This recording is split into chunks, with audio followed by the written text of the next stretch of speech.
बाबा हम सभी को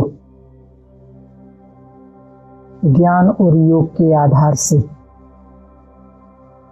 परिवर्तन करने के लिए आया है, बदलने के लिए आया है।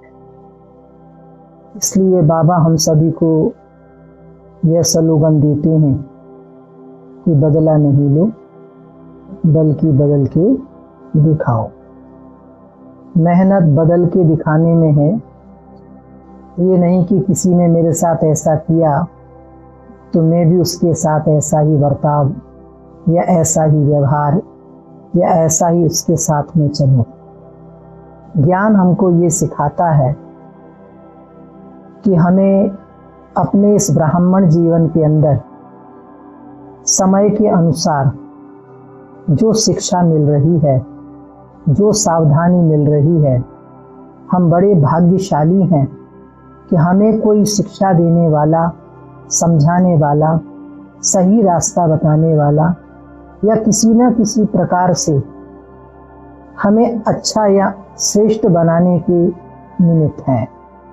क्योंकि ऐसा भाग्य भी सभी को नहीं मिलता। दुनिया में ऐसे भी कई व्यक्ति हैं जो गलत कर्म किए जा रहे हैं, लेकिन उन्हें कोई रोकने वाला नहीं है। कम से कम बाबा हम बच्चों को रोज मुरली के माध्यम से हमें हर प्रकार से कोई भी अगर हम गलती करते हैं तो उसके प्रति हमको शिक्षा और सावधानी देता है। निमित्त बहनें भी हमको इशारा देती हैं। हमारा फर्ज है हम उस बात को समझें, धारणा में लाएं और अपने जीवन को परिवर्तन करें। आज का सुगंधित पुष्प है। यह एक गलत फहमी है कि हम किसी को बदल सकते हैं। आप स्वयं को बदलते हो, इसलिए आपको सफलता मिलती है। हमारा किसी दूसरे पर जोर नहीं, अपने ऊपर हमारा पूरा अधिकार है अपने को बदलने का, अपने को परिवर्तन करने का। इसलिए आपको सफलता मिलती है। आज का स्वमान है, आप सच्चा सोना हो।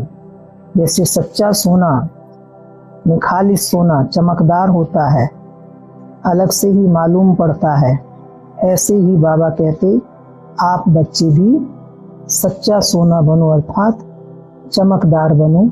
किसी प्रकार के अवगुण की कोई खोट या कोई मिलावट हमारे जीवन में नहीं हो। धंधा आदि करते आत्मा को पावन बनाने के लिए समय निकाल याद की मेहनत करनी है।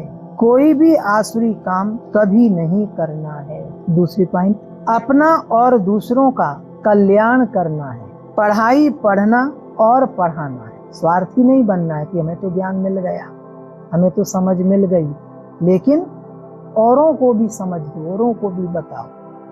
दुकान पर जो आते हैं ना, बाबा का परिचय जरूर दिया करो। बाबा का चित्र लगाया है दुकान पर?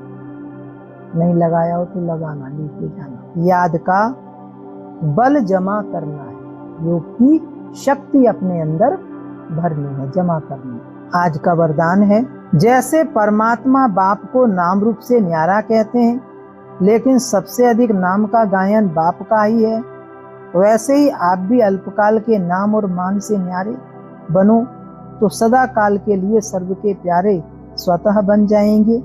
जो नाम मान के भिखारीपन का त्याग करते हैं वह विश्व के भाग्य विधाता बन जाते हैं। कर्म का फल तो स्वतः आपके सामने संपन्न स्वरूप में आएगा। इसलिए अल्पकाल की इच्छा मात्रम अविद्या बनो। कच्चा फल नहीं खाओ, उसका त्याग करो तो भाग्य आपके पीछे आएगा।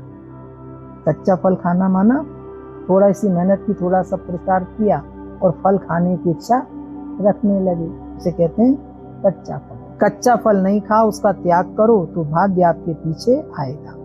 स्लोगन है, परमात्मा बाप के बच्चे हो तो बुद्धि रूपी पांव सदा तख्त नशीन हो।